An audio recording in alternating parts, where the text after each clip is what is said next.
Hey bookends, welcome to a 10-minute book review. I'm 10. I'm sorry if I seem a little lackluster or what have you. I am recording this book not a book, recording this book review while fighting off chronic fatigue, which leads to something called brain fog. So I am heavily exhausted at the moment, but I really wanted to get this book review out because giving credit where credit is due is important. So jumping right on in, I like to start every book off with every book review. Wow, I'm just starting books. I like to start every book review with a star point, as in out of 10 stars, how many stars did this particular book garner? And a rating, as in if this was a movie or a TV show, what would it be rated? The book that we're doing this week is Beginning at the End by Mike Chen. You know what? There it is. Beginning at the End by Mike Chen. Now, you may not have heard of this book as of yet. It comes out, I believe, in January. We were gifted an art copy via NetGalley by Harlequin Books. That's right, they don't just do romance. They do science fiction, YA, and other things as well. So we were gifted a copy for the purpose of review. And star-wise, this book is a 8 out of 10 stars. So that is awesome. And for a rating, I'd really say somewhere between PG, PG-13, leaning more towards a PG than PG-13. I think it had don't clock me on this, but I think it might have had 2 or 3 curses in it. So, the story takes place in a near future, I believe 2025, but it's an alternate future where there was a bad flu that inflicted most of the Earth's population, and so because of that, a lot of the Earth's population died out, and a lot of the infrastructure that makes up the technology, or I should say cushions or creates a net of technology that we enjoy right now, was destroyed or lost. So things like the Wi-Fi infrastructure, the electrical infrastructure, things like that, things we take for granted right now because they're just things that we have. So the story follows 4 people actually. Let me get my notes because once again, brain fog. Okay, so it follows Rob, Krista, Maura, and Sunny. So Rob is a single dad who lost his wife to the flu. Sunny is his, I believe, 8-year-old daughter. Krista is a woman who kind of had to strike out on her own because she had to deal with the abusive past. And Maura used to be a mojo, the pop sensation. But she decided she didn't want to be that anymore. She was more so doing that for her dad than for herself. So, in the future, people have this disorder called post-apocalyptic stress disorder. Because basically when the flu came out, everyone thought, yeah, this is it. It's the Michael Jackson tour of our lives. This is it. And so people were stressed out about that, of course. And then, of course, the ones who survived had survivor's remorse. Why did I live through the virus when my wife didn't, my husband didn't, my kids didn't, my parents didn't, my best friend didn't? You know, survivor's remorse. So people have to deal with their past, PASD, in different ways. The government especially checks out children in regards to this because they say that kids are our greatest commodity, which they really are. But in a society where I believe 70% of the Earth's population died, kids really are the greatest commodity. So the story starts off with Rob getting a call from his daughter Sunny's school saying that she had a fight, which at 8 doesn't seem like that big of a deal, but they're like, you know, something may not be right at home. You need to come into school so we can figure this out. I'm sorry, I think I did something to my nail. Maybe I didn't. Maybe I'm just seeing things because I'm so tired. Who knows? Anyway. Then we meet Krista and Maura kind of in the same jump. Krista is helping to plan Maura's wedding to some dude named Frank. And Krista had like a real hard knock life. Like her mom was an alcoholic. Her uncle was like hyper smart but not really around. And so she kind of struck on her own. Was like, screw it, I'm never going back. And so she's an adult trying to make it on her own. And Maura is really from England, but she's pretending like she's American. And okay, hold on for just a second. Nausea. So if you didn't know, chronic fatigue isn't just brain fog and being tired. It is a whole body experience. It's like your whole body is like, screw it, son, we're not doing anything today. Today is a gnaw day. So muscles start to hurt because they don't want to move, and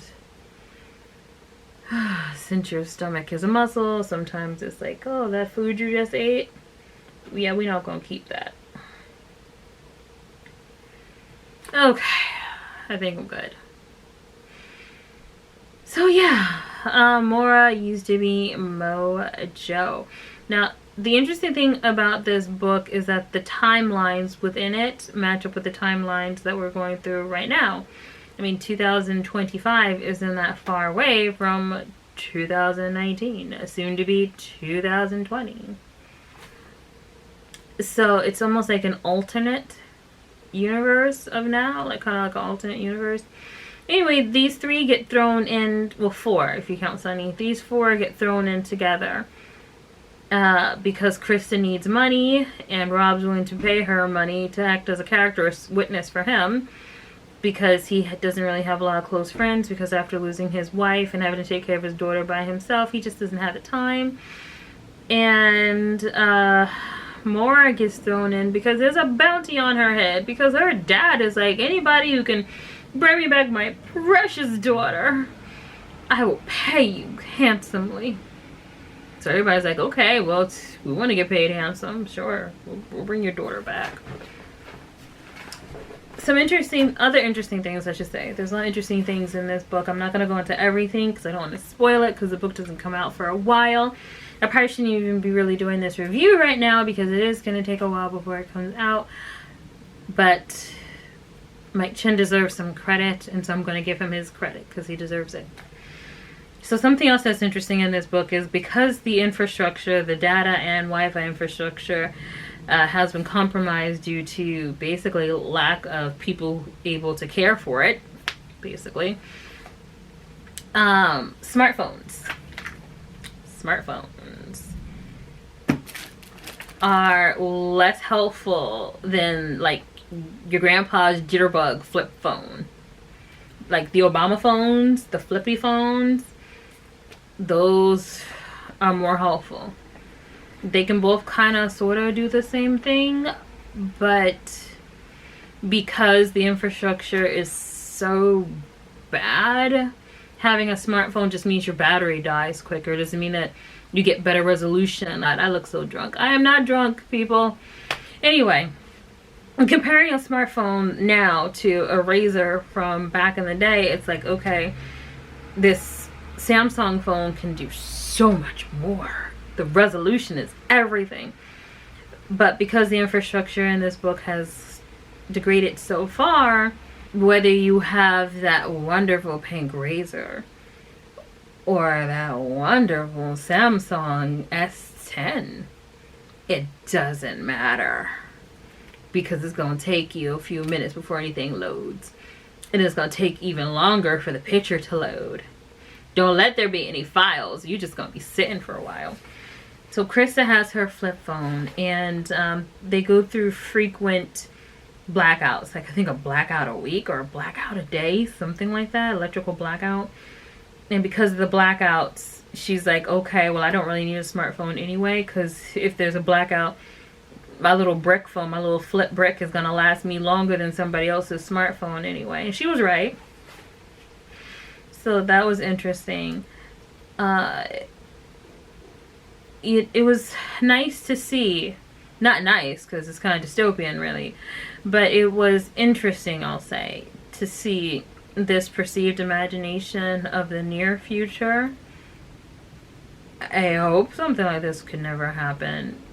But the mainstay of this book, what made this book interesting, what made me want to keep reading this book, was that Mike Chen made sure the characters were completely fleshed and fleshed out.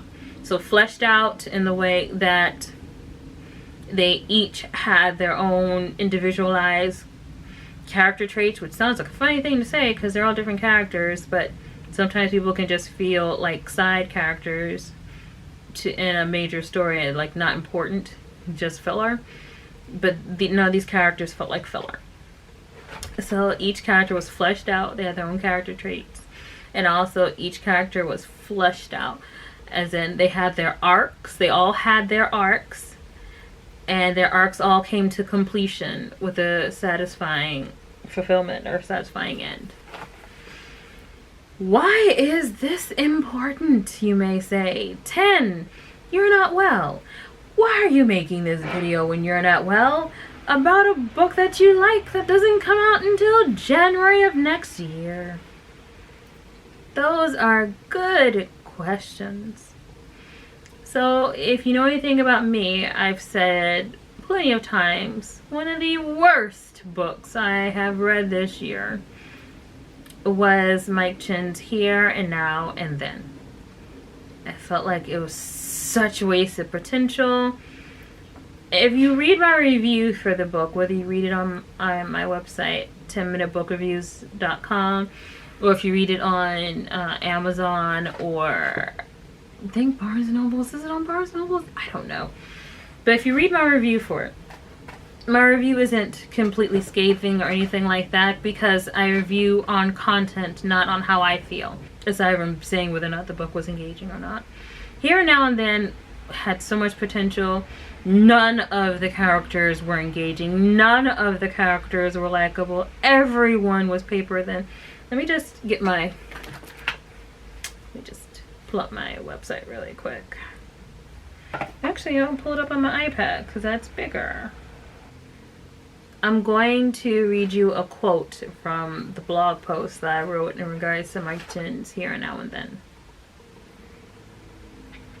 Where did this story go wrong? No likable characters and no high stakes. Heather, Ken's wife, was a tall, thin, red-haired, Star Trek-loving tax attorney. Penny, his fiancée from the future, was a chef who loved cats. Ken was just all over the place, really. Marcus, Ken's friend, just seemed to pop in and out whenever the plot needed moving. And Miranda, Ken's daughter, was supposed to seem in some way important, but came across as a forced plot point. The only reason I was able to get through it, when I say it, I mean this book, so quickly was because I was forcing myself onto the next page in hopes that the stakes would get higher, or the characters more relatable, or the plot more enjoyable. None of those things happened. So yeah, there was no love for Here and Now and Then. It was such a disappointment. When I got the opportunity to read Beginning at the End by Mike Chen via Harlequin, I was like, you know what? Let's give Mr. Chen a second chance. Sometimes debut novels are the ones that aren't the greatest because there's like a tick list of things that have to get checked off, or a checklist, depending on what country you're from. I know in America we say checklist, but for some reason I've been saying tick list recently. I watch a lot of booktubers in different parts of Europe. Anyway, yeah, so There are checklists that have to be done, and I can appreciate that if this first book wasn't the best because of the checklist that he had to fulfill. I get it. I do. The beginning at the end was, in my opinion, most certainly the superior book. It was so much more superior than Here and Now and Then. It didn't sell itself as something it was not. It didn't sell itself as science fiction. This book is not science fiction. I might venture to say alternate fiction, but not science fiction.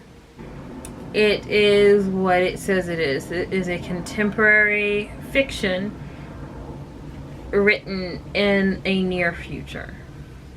And you know, if the blurb on the book sells me what the book is, I'm happy.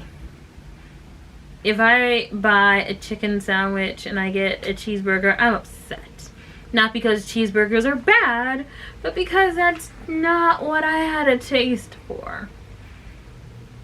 So, in this new book, the one that comes out in January, beginning at the end, you know, Mike Chen really, really delivered.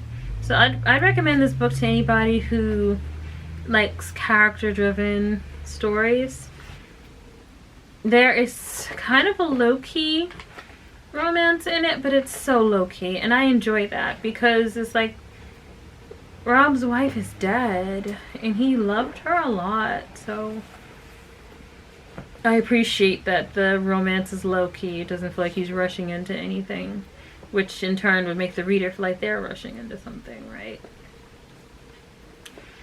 So I am going to cut this video. I don't want to say short because I have no idea how long it's actually going to be because editing, yeah.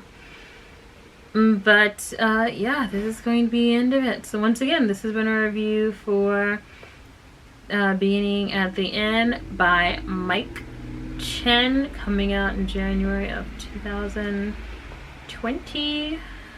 And yeah, it's better than his first book. So if his first book bummed you out, maybe you should try the second one. It's much better. Thank you for watching Bookends. If you like what you see, please like and subscribe. Oh, and if you saw on my Twitter, I said, you know, I was going to force myself to get out. So I was able to get my hair done burgundy and purple. Yeah. Bye, Bookends.